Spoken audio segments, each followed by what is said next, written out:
Bismillahirrahmanirrahim. Elhamdülillahi Rabbil alemin. Esselatu vesselamu ala aşrafil mursalin ve ala alihi ve ashabihi ecma'in. Peygamber sallallahu aleyhi ve sellem özünün hadisinde aytat. Bu hadiste alımlarımız bunday deşet.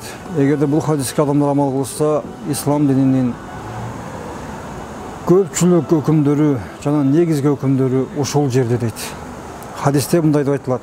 İnnallaha Teala tayyibun la yaqbalu illa tayyiba. Şendegen Allah Taala taza aruu zat. Al bir gana taza aruu nерселерди гана кабыл кылат. Biz жашообузда тапкан рызкыбыз Адалдан келген болсо, ошол биздин таза рызкыбыз Аллах Таала кабыл кылат. Кылган ибадатыбызда жалгыз Аллах үчүн кылган болсок, кожо көрсүн, бирөө уксун, бирөө мактасын үчүн эмес, Аллах үчүн кылган болсок, ошондой эле садакаларыбызды Аллах үчүн кылган болсок, ошолордун баары аруу таза ибадатка кирип, Аллах Таала албетте аларды кабыл кылат. Ал эми уландысында айтат: "Ва инналлаха амарал муъминин бима амара бихил мурсалин."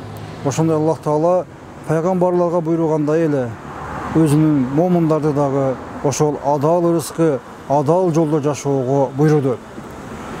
Пайгамбарыбыз саллаллаху алейхи ва саллям буга мисал кылып Аллах Тааланын сөзүнөн далил алып келет. Бисмиллахир-рахманир-рахим. Ya eyyuhar rusulu kulu minat tayyibati ve a'malu saliha.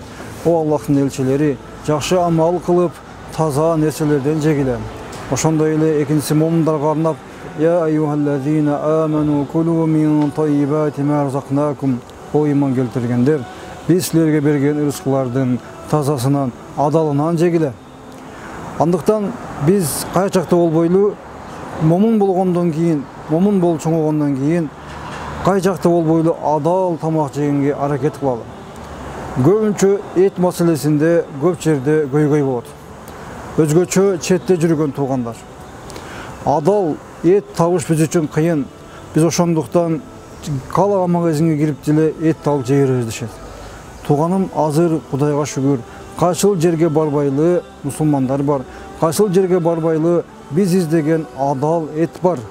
Андыктан сиздин жүрөгүңүздө эң биринчи Аллахтан коркуу болуп, Аллах Таалага бекем таянуу болуп, мен Аллахтан коркомун, мен момунмун деп сыймыктанып, мен Аллах Тааланын өкүмдөрүнө баш ийемин, мен Аллах Тааланын берген рызкынын адалын тандап жеймин деп эгер чын жүрөктөн аракет кылган болсоңуз, кай жерде болбогуз Аллах Таалам сизге адал рызкыны берип коет.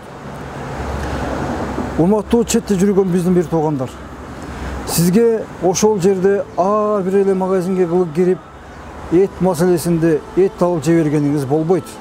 Аллах Таалам өзүнүн сөзүндө айтат: "Вала та'кулу мимма лам юзкар исмуллахи алейх."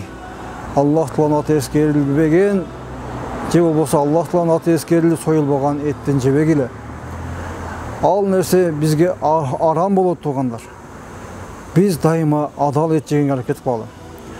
Peygamber sallallahu aleyhi ve sellem hadisinde de anlatır. Bir kişini misal kılat. Bir kişi saparda жүрүп, uzak saparga çıkkan, çaşı çaң baskan, жүдөгөн. Ошол kişi Allah Taala kolun көтөрүп дуа кылат. O Allah'ım, o Allah'ım деп. Анткени сапарда жүргөн кишинин дуасы дайыма кабыл болот. Ал кишинин дуасы эч кандай шек күмөнсүз кабыл болот. Ал эми эгер де ошол кишинин тапканы арамдан болгон болсо, жегени арамдан болгон болсо, арам жол менен тамактанып, оокатын кылып жүргөн болсо, анда айтат: "Фа анна юстажабула." Ал кишинин дуасы кандай кабыл болсун. Андыктан тууганым, кай жерде болбоңуз, адал рызык издеңиз. Ошондой эле кылып жаткан ишиңизде адал менет кылыңыз. Сиз балким бүгүн ата-энеңизди багып жаткандырсыз. Сиз бүгүн үй бүлөңүздү, балдарыңызды багып жатасыз.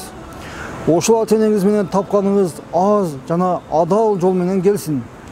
Бирок ошол сиз үчүн эң чоң рахат.